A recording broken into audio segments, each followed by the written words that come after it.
Ó Mãe Santíssima, intercedei por nós para que possamos bem compreender os ensinamentos de vosso Divino Filho, nosso Senhor e Salvador Jesus Cristo, e as explicações dos pais da Igreja.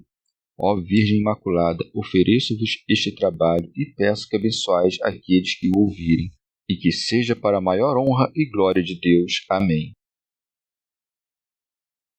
Senhor onipotente, purificai o meu coração e os meus lábios.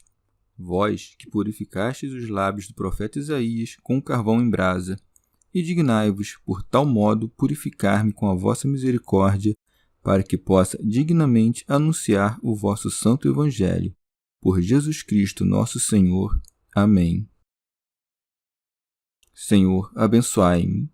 Que o Senhor resida no meu coração e nos meus lábios, para que anuncie digna e convenientemente o seu Evangelho. Amém. Evangelho de Nosso Senhor Jesus Cristo, segundo São Marcos. Cura da filha de uma Ciro-fenícia. Saindo dali, foi para o território de Tiro e Sidônia. Entrou numa casa e não queria que ninguém soubesse, mas não conseguiu permanecer oculto. Pois logo em seguida, uma mulher, cuja filha tinha um espírito impuro, ouviu falar dele. Veio e atirou-se a seus pés.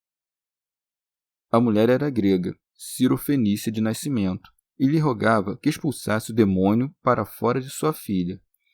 Jesus disse-lhe: Deixa que primeiro os filhos se saciem, porque não é bom tirar o pão dos filhos e atirá-lo aos cachorrinhos.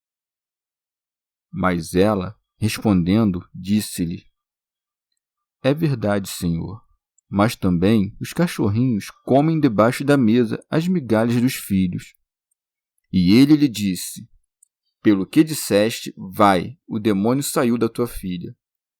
Ela voltou para casa e encontrou a criança atirada sobre a cama, e o demônio tinha ido embora. Comentários dos Pais da Igreja. Teofilacto Diócrida. Depois de ensinar sobre os alimentos e vendo que os judeus eram incrédulos, o Senhor entra nos territórios dos gentios. Com efeito, sendo os judeus infiéis, a salvação se volta para os gentios, razão pela qual se segue. Saindo dali, foi para o território de Tiro e de Sidônia. Pseudo Crisóstomo. Tiro e Sidônia eram os territórios dos cananeus. Veio, pois, o Senhor a eles, não como aos parentes, mas àqueles que não tinham nada em comum com os ancestrais, aos quais a promessa foi feita. E por isso veio de tal modo que sua chegada a Tiro e Sidônia não fosse visível. Por isso se segue. Entrou numa casa e não queria que ninguém soubesse, pois ainda não chegara o tempo de residir com os gentios e conduzi-los à fé. O tempo devido para isso era depois da cruz e da ressurreição. Teofilacto Diócrida. Ou ali entrou às ocultas para que os judeus não tomassem ocasião de atacá-lo, por ter passado para os povos impuros. Segue-se, mas não conseguiu permanecer oculto. Pseudo Agostinho.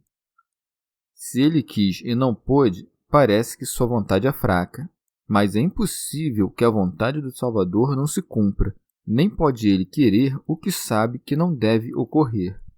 Por essa razão, deve-se dizer que ele quis o que ocorreu. Deve-se advertir, no entanto, que isto ocorreu nos territórios dos gentios, onde ainda não havia chegado o tempo de pregar. Mas não receber os que espontaneamente vinham em direção à fé seria algo odioso. Assim, pois, aconteceu que o Salvador não foi exposto pelos discípulos, mas sim por outros que ouviram entrar numa casa, e soube-se que ele ali estava. Não quis, pois, ser anunciado pelos seus, mas quis ser buscado, e assim aconteceu. São Beda. Tendo entrado na casa, ordenou aos discípulos que não revelassem quem ele era a ninguém naquela região desconhecida, para que aqueles a quem havia conferido a graça de curar os enfermos aprendessem com seu exemplo a recusar o quanto pudessem a glória do favor humano na exibição dos milagres, mas a não interromper as piedosas obras da virtude quando a fé dos bons merecesse que isto fosse feito, ou quando a infidelidade dos maus os compelisse a tanto, pois ele próprio tornou pública a sua entrada naquela casa à mulher gentia e a quem quis. Pseudo-Agostinho. Em seguida, a mulher cananeia, ouvindo sobre ele, entrou em sua direção, e se não tivesse se lançado aos pés de Deus, não alcançaria o benefício dos judeus. Sobre ela, segue o evangelista. Pois logo em seguida, uma mulher cuja filha tinha um espírito impuro ouviu falar dele, veio e atirou-se a seus pés. Pseudo-Crisóstomo. Com isto, quis o Senhor mostrar aos discípulos que abriu também aos gentios a porta da salvação. Por isso, o evangelista também diz a nacionalidade da mulher, acrescentando: a mulher era grega, Ciro-fenícia de nascimento, isto é, da Síria e da Fenícia. Segue-se. E lhe rogava que expulsasse o demônio para fora de sua filha. Santo Agostinho. Parece aqui surgir uma dúvida de contradição, pois disse que o Senhor estava na casa quando veio a mulher que rogava por sua filha.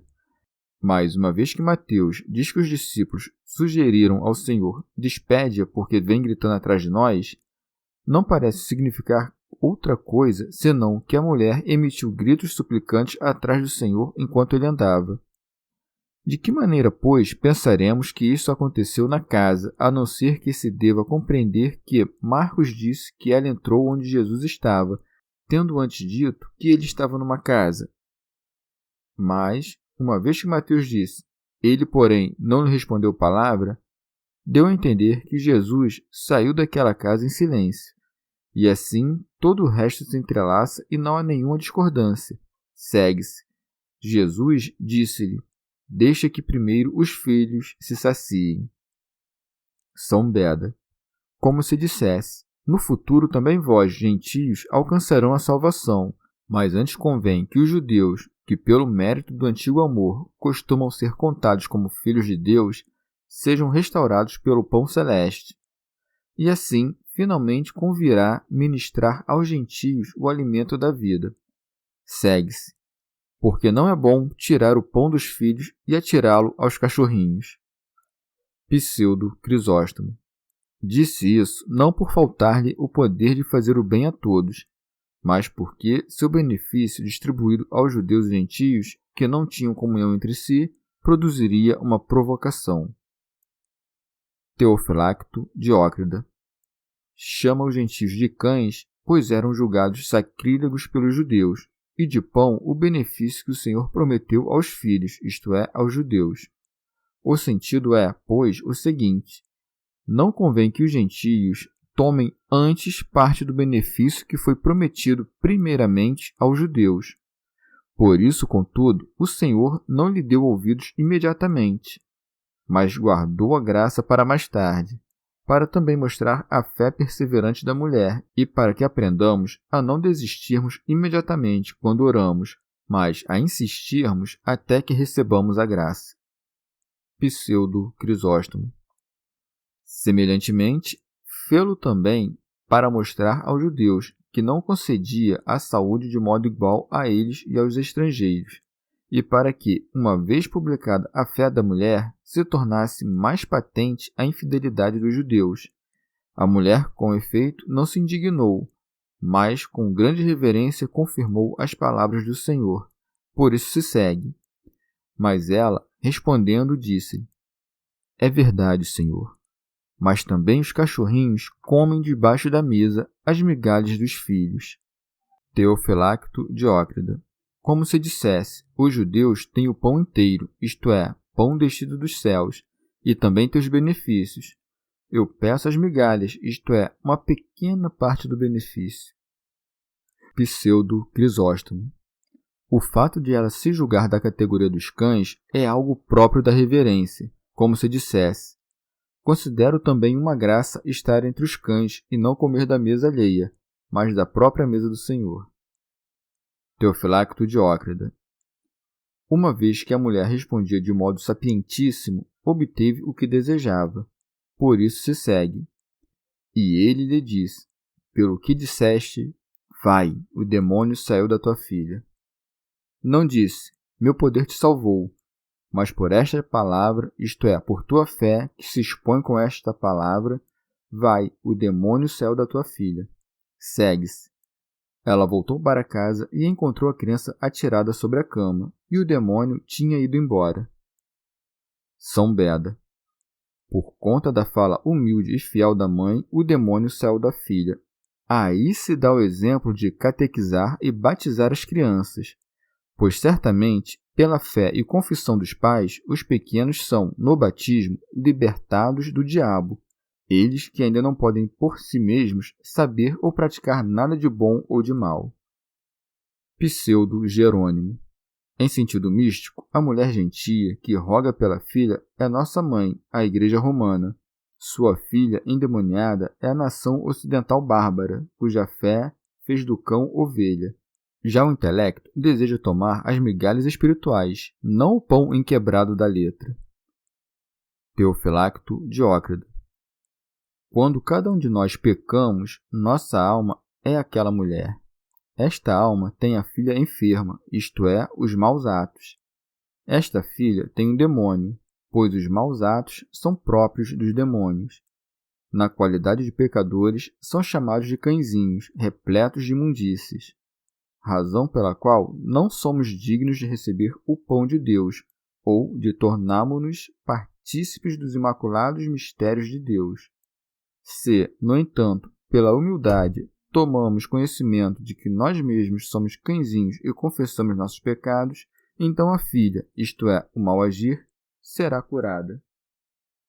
Chegamos ao fim de mais um dia de comentários da Catena Áurea. Muito obrigado por ficarem até aqui, que Nossa Senhora derrame suas graças sobre nós e até amanhã.